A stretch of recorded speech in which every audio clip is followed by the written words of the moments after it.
क्या आपने कभी सोचा है आपका शरीर असल में बना किससे है? क्यों कुछ लोग हमेशा हेल्दी रहते हैं और कुछ बार बार बीमार पड़ते हैं? और क्या रीजन है कि आयुर्वेदा बीमारी को रूट से ठीक करने की बात करता है? तो यह वीडियो अंत तक जरूर देखें, क्योंकि आज हम समझेंगे आयुर्वेद का एक सबसे फंडामेंटल सिद्धांत, दोष धातुमल मूलम ही शरीरम।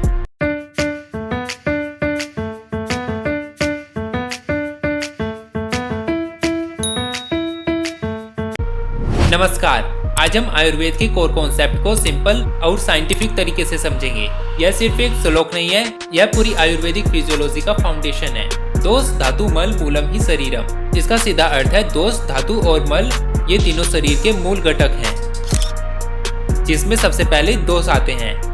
आयुर्वेद के अनुसार शरीर में 3 प्रकार के दोष होते हैं, वात, पित्त और कफ। लेकिन ध्यान देने वाली बात है, दोष वह नहीं होते जो सिर्फ दूषित करते हैं, यह शरीर का धारण भी करते हैं।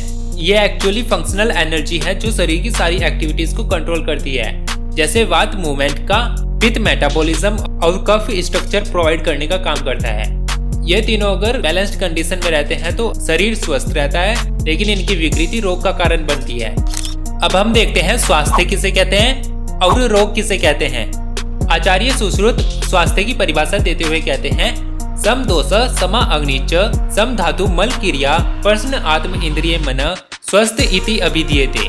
जिस व्यक्ति के दोष यानी वात, पित्त और कफ संतुलित हैं, जिसकी अग्नि यानी पाचन शक्ति सामान्य है और सातों धातु सम अवस्था में है, साथ ही मलमूत्र का त्याग ठीक तरीके से हो रहा है और जिसकी आत्मा, इंद्रिया व मन प्रसन्न है, उसे ही वास्तव में स्वस्थ कहा जाता है। समदोष मतलब शरीर में वात, पित्त और कफ तीनों का संतुलन होना।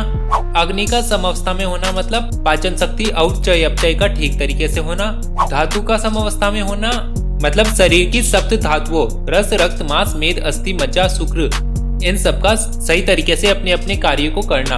और मलमूत्र और श्वेत का सामान्य निष्कासन, साथ ही मन, इंद्रिय और आत्मा का प्रसन्न होना, यह सभी स्वस्थ व्यक्ति के लक्षण हैं। जब दोष धातु मल विकृत अवस्था में होते हैं तब वह व्याधि उत्पन्न करते हैं।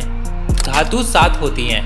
धातु का मतलब है शरीर के स्ट्रक्चरल कंपोनेंट्स जो शरीर का धारण व पोषण करते हैं। यह कुल 7 होते हैं, रस, रक्त, मांस, मेद, अस्थि, मज्जा, शुक्र। इन्हें हम मॉडर्न से कोरिलेट करेंगे तो रस को हम न्यूट्रिशन फ्लूइड से रिलेट कर सकते हैं, रक्त को ब्लड से, मांस को मसल से, मेद को फैट से, अस्थि को बोन्स से, मज्जा को बोन मैरो से और शुक्र को रिप्रोडक्टिव टिश्यू से कोरिलेट कर सकते हैं।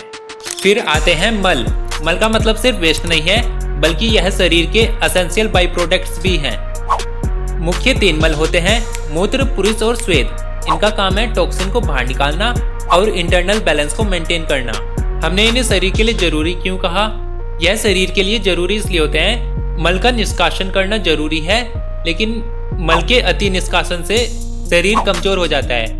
मतलब कहीं ना कहीं मल भी शरीर को धारण करने में मदद करते हैं। इसलिए दोष, धातु और मल तीनों मिलकर शरीर का धारण करते हैं और तीनों शरीर के मूल घटक हैं।